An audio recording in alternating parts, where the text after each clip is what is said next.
be part 2 of my Baby Witch Bootcamp. On the first video, we talked about protection and meditation and grounding and all of the very core basics. This video is going to be more about the tools and the books and all of my recommendations for everything that a beginner needs. I am not a fan of long introductions, so let's get started. So the first thing that I want to talk about is books. If you go searching on Amazon, you will find a plethora of books about witchcraft, written by so many different authors. There are literally tons of them. But something that I didn't know when I first started is that no matter who the author is, pretty much all of the information is going to be the same. So when I started with 2 books. These names might be familiar to you and they may not. The first book that I started with was a book written by Scott Cunningham. It was called Wicca, A Guide for the Solitary Practitioner.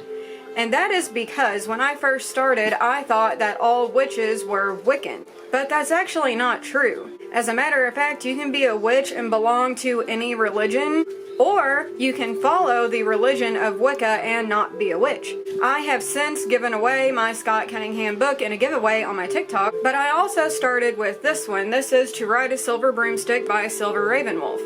And like I said, this book, along with Scott Cunningham's book, they shared a lot of the same information. The only difference really was that Scott Cunningham's book was written for Wiccans, and he talks a lot about the Wiccan religion, while Silver Ravenwolf really just talks about witchcraft. So if you are interested in getting into the Wicca religion, I would go with Scott Cunningham. Otherwise, I would go with this one. This book does have a lot of the same information, but it doesn't sound regurgitated. As in, the way that she describes things is a little bit differently, and that really appealed to me, and I really like this book.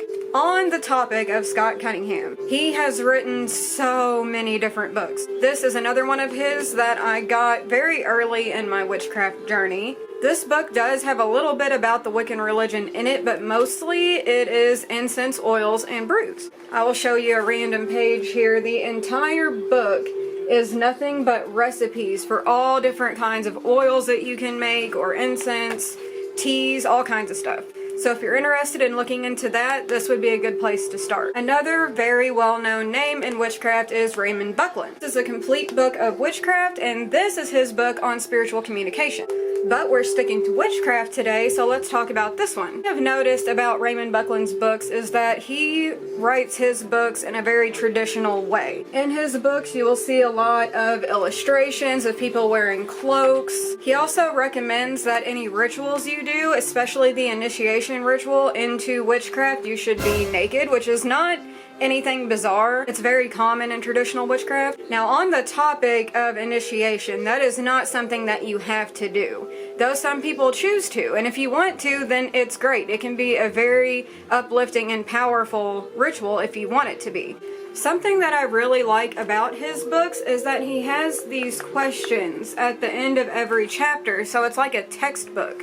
And I really enjoyed that because I feel like the questions kind of pinpoint the most important things about the chapter. So the most important information that you need to know, you can just skip to the back, look at the questions, and really pay attention when you read that section.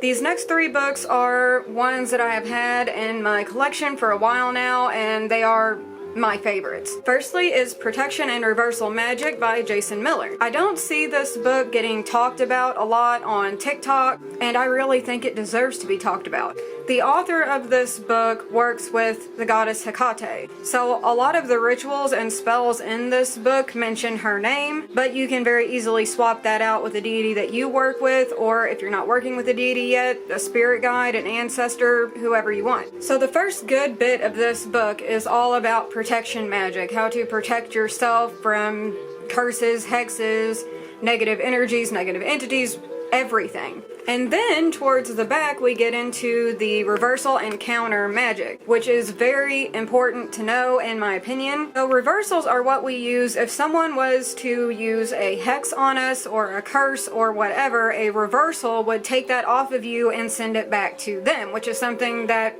we need to know about. This is actually the book that I found the egg decoy that I showed you in the last video. This is a really good book. It is just jam-packed with very useful information, so I definitely recommend this one. This next one is one of my most prized possessions. This is the Encyclopedia of Spirits by Judica. I cannot pronounce her last name, and I'm not even going to try, but there it is. She did an amazing job on this book. I absolutely loved it. I have referenced it a million times. And as you can see, that was a pretty big book. I got a bigger one though.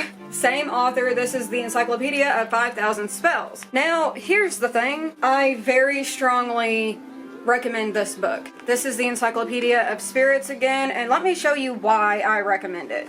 This book has a section on so many different deities from so many different pantheons. It has what their character is like, offering ideas for them, all kinds of stuff. Most of them, it has their entire myths or one of their myths. It's amazing. I absolutely love this book.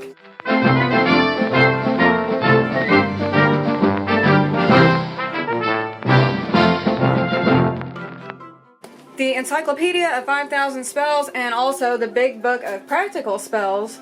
I hate to say that I don't recommend this one. Now, there is good stuff in here. Do not get me wrong, I'm not bashing this entire book, but a lot of the spells seem very fluffy to me. For instance, in this book you would find something like find a 4-leaf clover and you will have good luck for the day, or, you know, stuff like that. Stuff that's not really spells.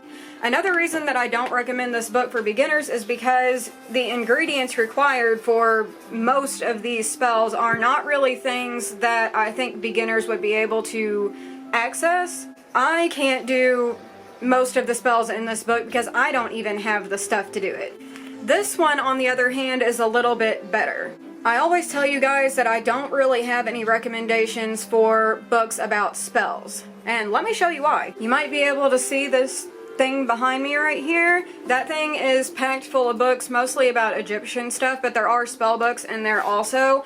I have a ton of spell books. This is 1,001 spells, the other one's 5,000. And to be entirely honest with you, I don't find the spells in these books helpful at all. I have been told before that spell books are not really meant for you to go through and pick out spells and, you know, devote your whole craft to them. They're more like guides to show you what a spell looks like. And I have to agree with that. Now, that doesn't mean that the books are bad. This book here, if you plan to get this book, I'm going to tell you right now, you need to get some Play-Doh or clay or something like that, because a lot of the spells in here involve clay or Play-Doh.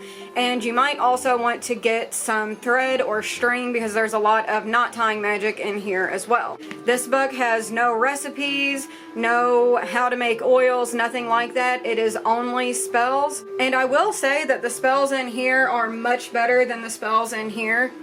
So I think that if you're just starting out and you're not sure what a spell looks like or what they normally entail, like that kind of thing, then it might be a good idea to get a spell book. But for the most part, you're probably going to want to write your spells yourself, and don't you worry, because I'm going to show you how to do that in this video. I wasn't going to talk about this book, but now that I have it here, let's just talk about it. First of all, the pages are black. That is so cool. It's a little book that I got at like a Spencer's Gifts or something one day. And the information in it is actually pretty good. There's a whole section here about correspondences. There's ritual baths in here. A lot of really practical stuff. So this might be worth looking into. This is Everyday Magic by this person that I'm not going to try to say their name and butcher it. I get a lot of questions about offensive magic. Some people call it black magic. Whatever you want to call it. Hexes, curses, jinxes, all of that stuff.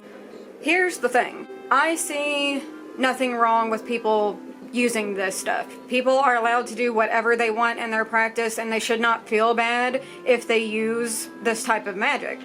Especially in situations where someone has used this magic against you, you need to know how to defend yourself. So for that, I strongly recommend Utterly Wicked by Dorothy Morrison. This book is fantastic. I absolutely love this author. I have went and listened to so many interviews with her because she is just, I love her. She's awesome. This book is not only about how to use this type of magic, it also tells you how to notice the symptoms of an attack. So I don't want you to think that this is a book that is all about how to just curse everybody, because that's really not what it is. There are very few, maybe 2 or 3 hexes in here that have the potential to actually harm someone or to make someone ill. But that's not what it's about. This is about being able to defend yourself, or when you have exhausted all other options and someone will just not stop. And she makes that very clear. This book is not for someone to use to bully someone else. It's nothing like that. It is just when you are at your wit's end and you cannot take it anymore. And this book is excellent. She also tells you how to break them if you need to. Alright, now let's talk about herbs. So I feel like I have a pretty good list here of really useful herbs that you can really get the bang for your buck. First up, every witch in the history of witchdom would come for me if I did not mention rosemary. Now there is a rumor, and it's similar with crystals too, and I'll explain that when I get to crystals, but there is a rumor that if you do not have a certain herb, you can replace it no matter what it is. You can use rosemary in the place of it and the spell will work the same. I do not believe this. I have tried this and I don't feel that it works. So some people say that it does. And you know what? If you want to try it and it works for you, then that is fantastic. But it just doesn't work for me. Rosemary is a very multi-talented herb. It's good for protection, love, healing, strength, everything. So when you're buying herbs, I get asked a lot, and there was also a rumor going around that you are not allowed to use herbs from the grocery store. That is crap. You most definitely can. It doesn't matter if you grow the herbs yourself and harvest them, or you buy them from the grocery store or whatever, as long as you bless them and charge them for use in witchcraft, they're good to go. This next herb that I'm going to talk about is one of my favorites, and I use it in so many different types of spells, and that is basil. So basil also has a lot of talents. It's really good for protection. It's excellent for money attraction. It can also be used in love spells and exorcisms, and it's got a lot of good purposes. I have to go to the back for this next one. Some of these herbs you're going to be able to find at the grocery store. There are only a couple on this list that you might not be able to find at the grocery store, but you can find them on Etsy and other witchy shops online, I'm sure. The first one being mugwort. Mugwort is a very psychic enhancing plant. You can use this for astral projection, for opening your third eye. It helps raise vibrations, it helps you focus. It's excellent. I actually use this along with white sage. I'll put a little bit in my cauldron and just let it do its thing. I will let you know that it smells, when it is burned, it smells very similar to another plant that is burned that has mind-altering effects. It really does. It smells just like it. Anyway, it's very lifting and it raises the vibration instantly. Alright, this one you're going to be able to find at the grocery store. Cinnamon, and I recommend getting it in sticks, but you can also get it in powder. Cinnamon is fantastic for speeding things up. I add this to my money attraction bottles, and it really helps the spell to kick in real quick. When I add this to my spells, I get results the same day, the next day, that quick. As you can see, this is cinnamon from the grocery store. It does not matter where you get it from. I try to get most of my herbs organic. If I buy them from the grocery store, I try to either buy them fresh or buy the organic herbs, but you don't have to. Aside from speeding things up, cinnamon is also great for psychic power, healing, money, love, all kinds of stuff. And it's one of my favorites because of the sheer power that it has. These you're definitely going to have in your house already, and that is salt and pepper. So you may have seen on like witchy movies, they always use a circle of salt. And that is because salt is a very powerful neutralizer. You can mix it with the ashes from your incense or charcoal to make black salt, which is even more powerful for protection and cleansing. You can also get Himalayan pink salt, Himalayan black salt. It can be rock salt, table salt, it doesn't matter, it works. Now while the salt is a good neutralizer, pepper is an excellent purifier. I get whole peppercorns, but you could also get the powder. It doesn't matter, it's gonna work the same. This is also another ingredient that's used in exorcisms. Awesome, salt and pepper both. Salt and pepper's here, salt and pepper, salt and pepper. The next herb that I want to talk about is actually a flower, rose petals. I use rose for anything that has anything to do with attraction. Money attraction, love attraction, positive vibes attraction, anything attraction wise, I use rose in it.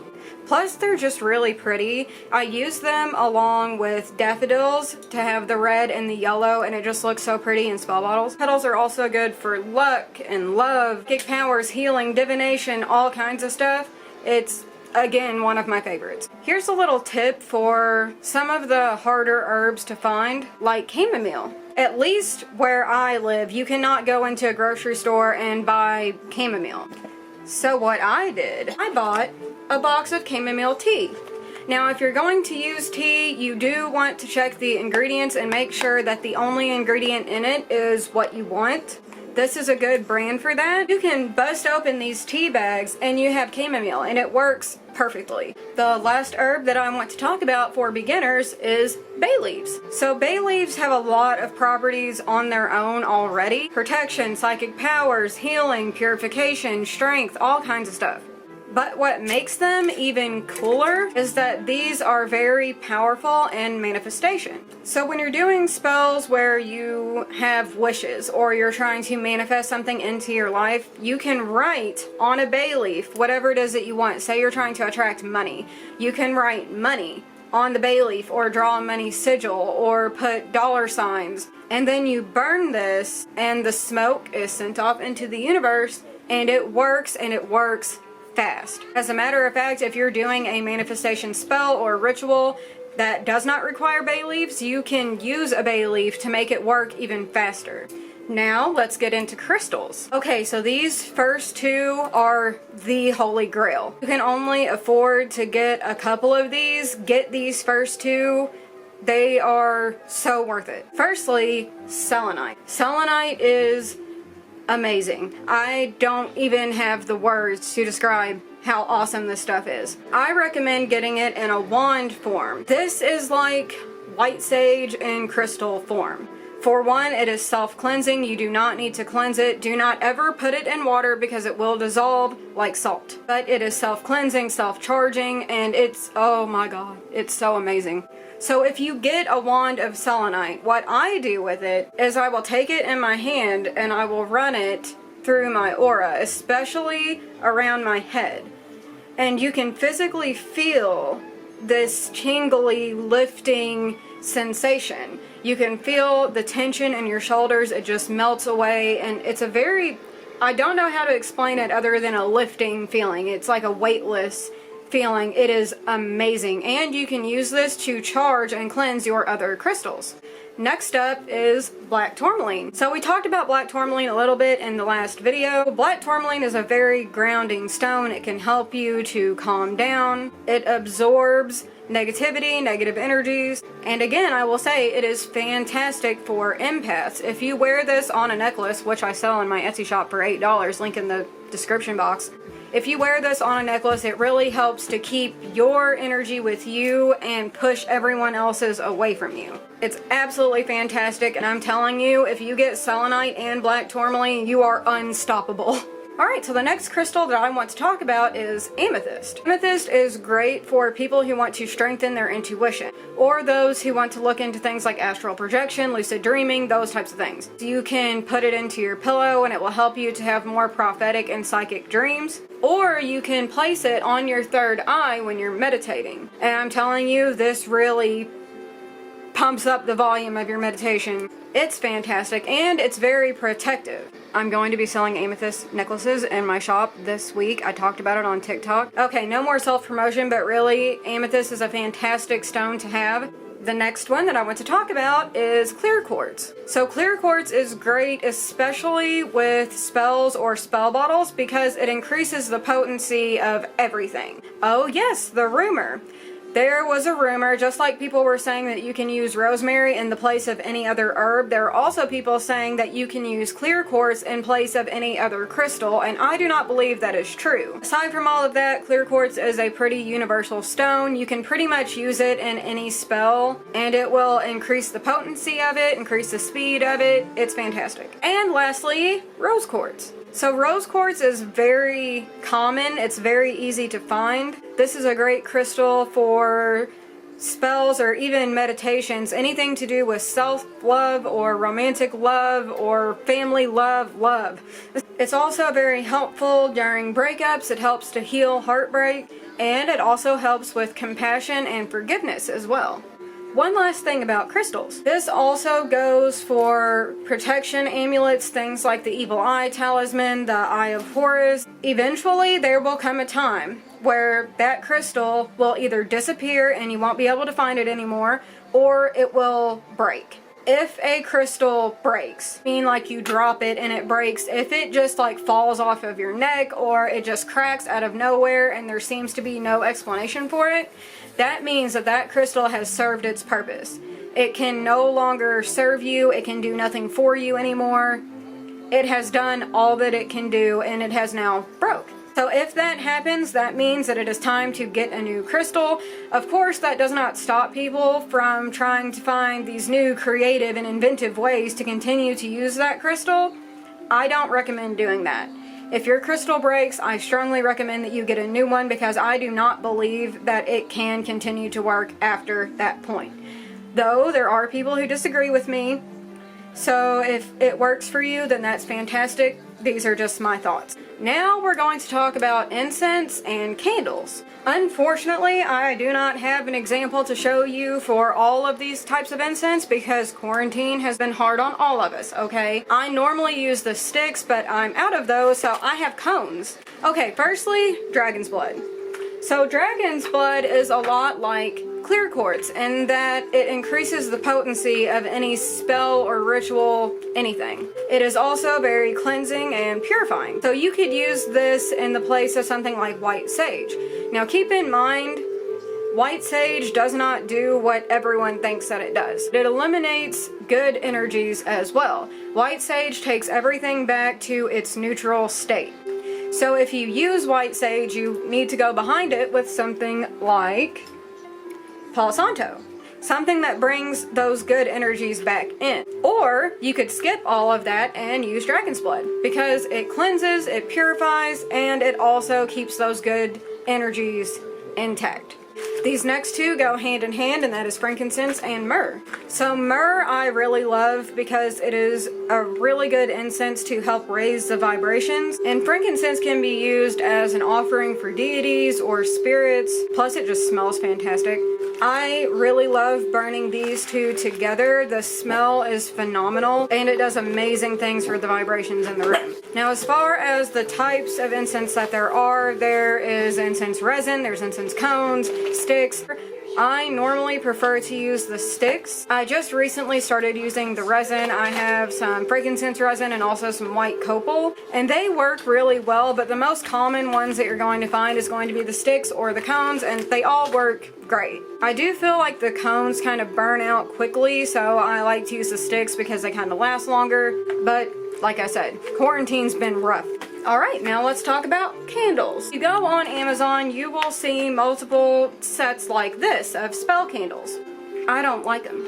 Well, I do, but not for what I need them for. I use my spell candles mostly for spell bottles because I sell them on my Etsy shop. And the spell bottles that I'm selling, I want the color of the wax to be very vibrant and pop. And these just don't do that. The wax as it drips off of them is very translucent and there's not much color to it, and I don't like that for my spell bottles. However, if you want the color of the wax on your spell bottles to be very vibrant like I do, I totally recommend these dollar store birthday candles. This is also kind of like a witchy tip as well. Yes, these spell candles that come in things like this, they're bigger, But if you're going to be doing mostly spell bottles, which is a great thing to start with, I strongly recommend getting yourself some birthday candles. I don't even know, this dollar store brand has the most vibrant colors that I've ever seen. They're amazing. But if you're not really going to be doing spell bottles, or you don't care if the color is that vibrant, then you can get big boxes like this. There's 100 in here, and they're pretty decently sized. This video is running a little bit long, so we're gonna do a part 3, don't you worry.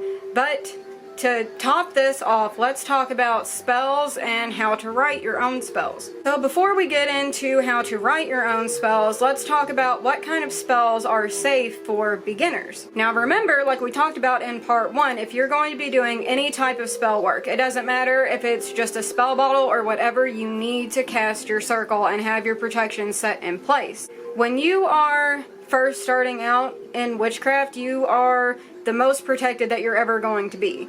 Because when you're first coming into this world, your mind is sort of closed off to the idea of negative entities coming in and manipulating your spell work and all of that. But as you progress into that, and your mind becomes more open and more open, your vulnerability kind of goes up a little bit. So please make sure that you have your protection set in place before you attempt any type of spell work at all. So the types of spells that I recommend for beginners would be things like protection spells. And trust me, I know, because when I started out and watching other people do these witchy tip videos and they're like protection all the time, I get it, it's annoying, but it is very important. And I really think that protection and cleansing, those are great things to start out with because they can show you how spells are supposed to go and you can do it in a safe way. Also, spell bottles. Spell bottles are fantastic for beginners. They're really easy to do, they're relatively safe, and really all you need to know how to do when you start making spell bottles is what ingredients to use. We're going to talk about that when I talk about writing your own spells. I'm going to show you 2 different ways to cast a spell so you have something to work with. I have just a couple more things to say before we get into that.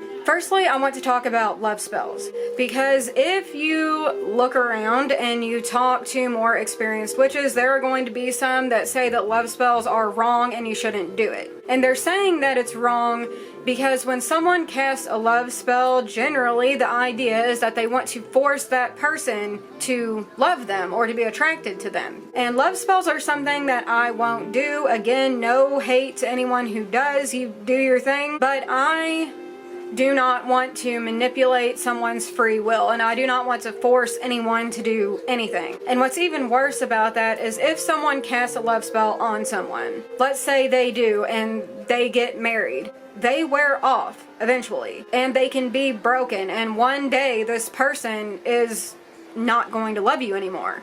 And that's the best case scenario, because there has been situations where someone would cast a love spell on somebody and then that person becomes obsessed with them and starts stalking them, and it becomes a very unhealthy thing.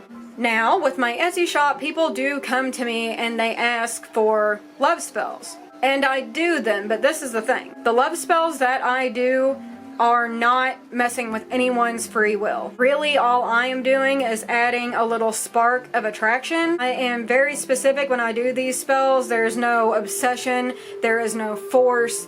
It is just, yeah, if it happens, then it happens, pretty much. And I make sure and tell everyone that orders these types of spells the case in that. And every time someone asks me for a love spell, I give them very specific instructions on how to break that spell if they need to. Alright, the last thing that I want to talk about before we get into how to write your own spells is spell bottles and how to dispose of a spell after you've done it. So I make a lot of money attraction spell bottles. This one is actually a spell for courage, but I make a lot of money attraction ones. And the spell that I usually use, I have noticed a pattern with it. It works very fast. Same day, next day, very, very fast. And the effects of that will keep money coming in for a couple days tops, and then it just stops and it doesn't work anymore. So that tells me that, for one, I need to add something that is going to increase the longevity of that spell, but also that leaves me with a lot of spell bottles that have done their job, they've served their purpose. So what do we do with the spell bottle when it served its purpose. It's done. You have a couple options. Traditionally, the entire bottle would be buried somewhere on your property, depending on what the spell is. If it is a spell that is attracting something, then you want to bury it on your property. But if it's a spell to repel or push something out, then you want to bury it far away from your property. But, us witches on a budget, we can't afford to be burying our bottles all the time. We need to use those again. And you can. We are disposing of the bottle and we plan to use the bottle again. There are a couple of steps that I strongly recommend that you do. Remember that your intent, what you are wanting to happen when you cast a spell and when you're breaking a spell, is the most important thing. Your intent matters 10 times more than any tools or ingredients that you would ever use. So when we are dismantling a bottle, I find that taking a knife and getting the wax off of the bottle is a very important step. It kind of symbolizes that that spell is finished and that the bottle is not tied to that spell anymore. The candle wax, I feel like it's sealing. It's sealing the spell in there. So if we are taking the wax off with the intention of that spell no longer being active, I feel like that's an important step. So that's what you do. You scrape the wax off, you take out the contents. I would bury the contents, and like I said, if it's attraction on your property, if it's repelling somewhere else, but you take the contents out, bury those, and then you cleanse the bottle, both with soap and water and also with something like white sage or dragon's blood, something to remove the energy from that past spell to make it neutral, and then you can use it again. Alright, if you have made it this far, I applaud you. Thank you for being here. I really mean that. Let's talk about how to write your own spells. We're going to use my handy dandy YouTube notebook. Okay, so when you're writing your own spell, you're going to have some type of purpose. Something that you want that spell to do. So in this case, let's say that we want to cast a spell to attract money. Alright, step 1 is done. My next step is to figure out what type of style I want the spell to be. So for this video, I'm going to show you 1, how to make a spell bottle, and 2, how to do a spell that's a more ritual style in which we are burning the herbs. Step 3 is to figure out what type of ingredients we need for the spell. So how do we figure out what tools or ingredients we need to use to manifest our intent? So in both a spell bottle and a burning style spell, we're going to be using herbs, possibly crystals and possibly oils. So for a money attracting spell, we would want to add herbs that either have money properties like basil or attraction properties like rose. Okay, so here I have listed some herbs that have some money properties to them, or attraction properties. I would also add cinnamon because it speeds things up. This is going to give us fast results. And I might also add cypress oil because cypress oil helps with longevity. So we want the money to come quick and keep coming for a long time. Now the spell bottle method is very simple. All we would have to do is just add these herbs into the bottle. The next step is to come up with some incantations or affirmations for our spell. Now remember that our intent is the most important thing. So when we're doing this spell, we really want to focus on this money coming to us. It really helps if you visualize it. You can stand in your room, close your eyes, and picture a big bunch of money in front of you. You know, like that scene from Breaking Bad? It also helps if you visualize the money just coming to you from all different directions. But for our incantations, we want to write these as if it's already happened. And that goes for manifestation as well. Okay, so the incantations that I have selected for this are: I always have enough money, money comes easily to me, and I am a money magnet. And that is because my money attraction spells are called money magnet. So the way that I do this for a spell bottle is I will add the ingredients, I will add any oils or crystals. Speaking of crystals, if you wanted to add crystals to a money attracting bottle, I use crystals that are green because money, green, you get it. Another thing that you can do if you don't have little crystal chips to put in these is you can get just a little square of paper. And in a green marker, you can draw dollar signs or money sigils. Anything that represents money. You can draw it on those little pieces of paper and then put those inside of the bottle. Or if you're doing a burning style spell, you can burn those along with your herbs. So after I have added all of the ingredients into the bottle, I always seal them with candle wax. And for my money spells, I will seal them with a green candle. I say my incantations at the end. Now, the entire time that you're making this, you do want to focus on money coming to you, and you just know this money is going to come to you fast and it's going to stay. But I always say my incantations at the end. So while I'm holding my candle over top of the bottle, allowing the candle wax to fall onto the bottle, with each drop of candle wax, I will say one of these affirmations.